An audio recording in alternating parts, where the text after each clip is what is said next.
So hello and welcome back to another video on my channel. I am deeply sorry that it had taken too long to make another video, but because some private things came up, laziness was high and such other factors that I'm counting in, it took a bit of a while before I came to do another video. Regardless of that, now I slowly trying to get back into the groove of it, taking a bit of time to just make some things, just doing it without much thinking about it. And the best way I thought will be if I just remake a few of my older figure reviews and just give them a bit of a shorter time, give them more information in just a smaller time frame for most of you to consume it, which probably will be better, since I also have begun to post more on TikTok and such, just smaller videos of posing figures and such. It would be pretty cool, and I really want to come back into YouTube a bit more, just to get things rolling again, so have a bit patience with this, so all the videos will be remade for you to enjoy more. But anyways, let's get into the thing. The figure we will have a look today is the TungMung EX Omegamon X Black, which is the sort X version of Omegamon. TungMung released the normal Omegamon X according to the Digimon Digital Monsters X Evolution movie, which this design is taken from.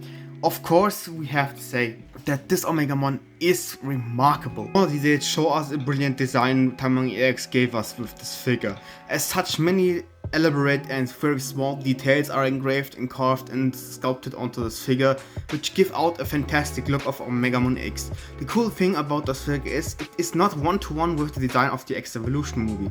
As you can see, for example, where come now, the feet are very much differently designed, have a bit more mechanical looks to it, which give Omegamon more of this Gundam mecha look or robotic look than it has more in the X Evolution movie or the general concept art design of Omegamon X.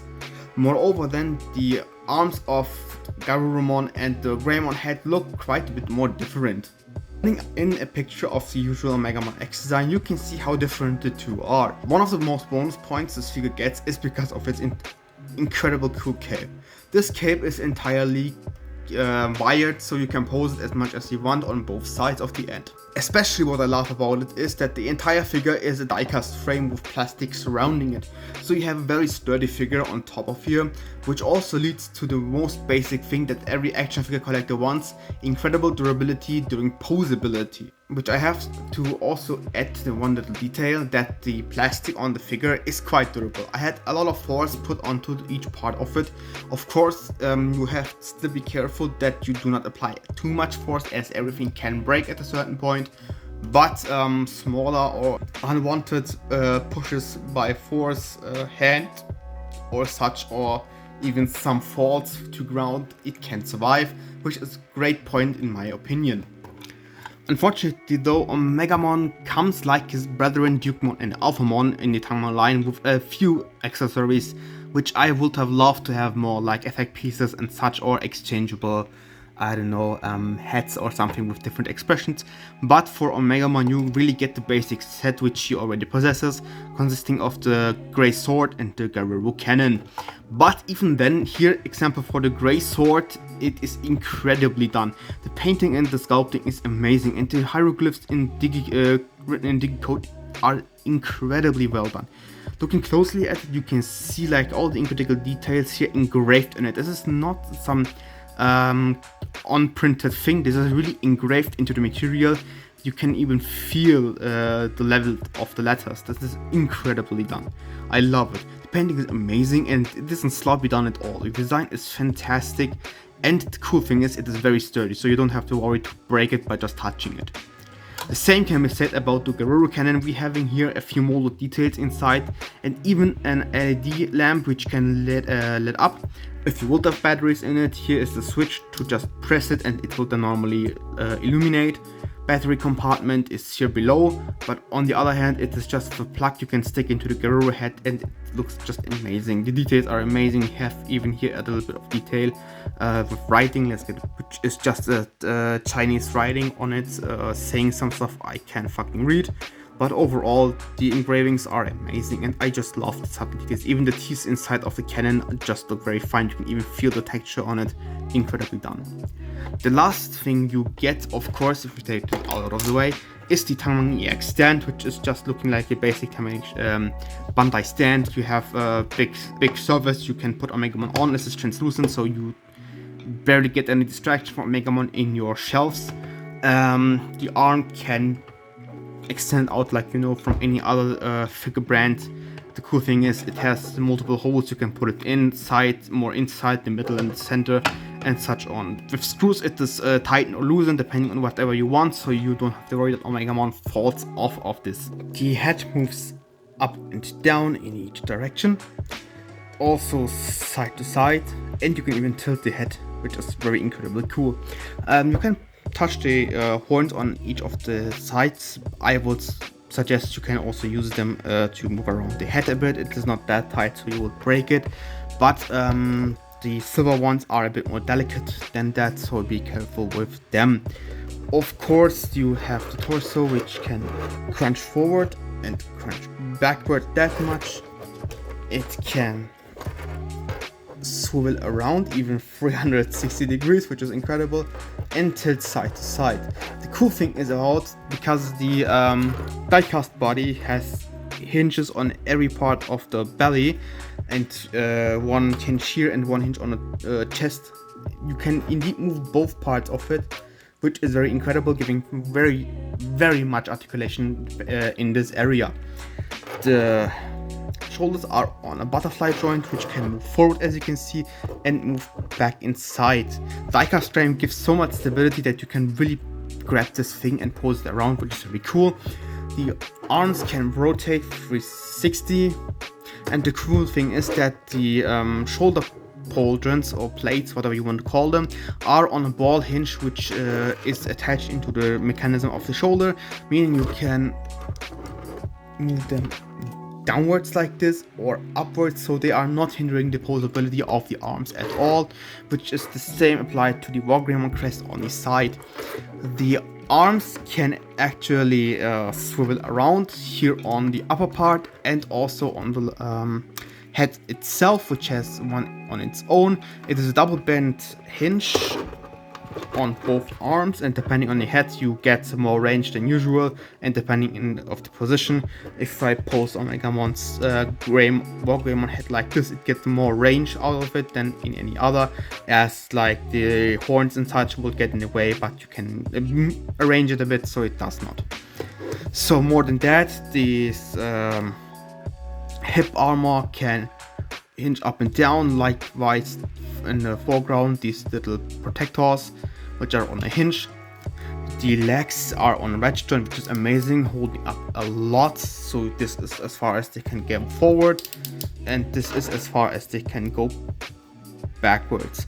The cool thing is the knee is on a double bend, so you get a lot of range from them, which you also can see the mechanism behind the knee pauldron, which is incredible. You can move them individually as well, which is very nice. And here on the feet you can tilt them side to side, move them forward and backward. And the cool thing is here you have an extra detail of the backside of the foot that you can clap in or clap out depending on your wish. And each toe is individually articulated, and they are also die cast. The entire foot is die cast, except this armor piece, which is plastic but amazingly detailed, and you can use it to balance Omegamon on its feet, since they also help to stabilize him to not fall forward. And of course, as mentioned, the cape is bendy wire, so you can pose it as you like. The bendy wires go down on both sides, and you can just cramp them up, bolt them in, or just push them together, outwards, however you like. It is not limited by any means necessary. In the end, everything I can say is that this figure is a bombshell to possess. Not only every bit of detail, every bit of little sculpting and painting it has gives such an incredible presence in a Detolf or in any other shelf you can put him in, but the unique design TungMung gave him in resemblance to the original Omegamon X design is just astonishing. The little changes and the details that this figure gained or had changed gives off such a good vibe. that you can indeed have him in any pose you want, even just a normal ass museum pose, and you will be happy as fuck. To the overall fun of just having this figure, the posing, the die-cast frame, the overall details TungMung put inside of it, and the posability are just combined in such a delicate way that you cannot do other than just buy this thing if you can find it for a cheap price. As of today's standard, TungMung had to close due to law enforcement from Bandai's side, and the older figures of TungMung just rose up in prices to absurd highs in the aftermarket. But I was lucky enough to get him for a decent price, and here he is standing with you in this review. And dear God, to every Digimon fan, to every action figure collector out there, this is an amazing piece you must have in your collection. I am telling you, you must have it. Posing is so much incredible fun, the details you can look at are just amazing, and just with the posing you have a lot of fun despite the lack of accessories, which remind you, you can add to by just buying a few additional pieces, which should not be necessary, but well, the original price for this figure was around $100, and for that price what you get is just too incredible. Of course, it doesn't mean that this figure is flawless. It comes with a few little details I don't like at all, like for example the mentioned stand here. It is quite a shitty stand, I have to be honest here. And a few of the parts of the body could have been more enhanced, like here the wings of the knees, so they don't feel like so fragile. Of course, as I said in the beginning, it withstands a lot of pressure, so it does not snap by that mere breath over it, but it will just give me a bit more of a security. And overall here on the cape, the wires to be a bit more thicker, so it holds poses that are a bit more extreme than what I showcase here at the moment. Doesn't mean it does not hold any poses, it does hold a lot of poses, but compared to TungMung EX and TungMung EX, where they improved the wires inside of the cape a bit more thicker and more stronger, this Omegamon and the white version do have a lot thinner ones. And of course, the lack of accessory is a major part in it. Since a bit more accessories could have given this figure a lot more of charm it already possesses, because of everything I have mentioned so far, it should not hinder you to buy this figure at all, since it would be an amazing addition to your collection, and for every Digimon fan you should really have it. If you want to have a figure for Digimon which is incredibly high end, this is TungMung's X line is the go thing. They also possess chibi versions of a few Digimon like Susanomon and Jesmon in TungMung Crimson mode. Unfortunately, since Bandai forced them to close, there aren't any more figures in the market, which means the prices are incredibly high if you buy from the aftermarket. There are a few shops selling it for the original price still, but yeah, regardless of that, I hope very sincerely that Bandai learns from TungMung EX, because this figure line is just brilliantly amazing, and you will soon see Digimon in the Alphamon as well. Until then, I hope you liked this short review of the Omegamon X figure with a bit more compact and compressed information, shortly living out, and as well enjoyed the figure itself and everything he comes with. Without further ado, I hope you can give this thing, if you aren't too lazy. If you are too lazy, especially if you are too lazy, give it a likes, and of course subscribe to the channel to see more of my figure reviews and other videos of mine as well. And I hope we see each other soon again, since we all love what we love to do, and I love what I do at the moment.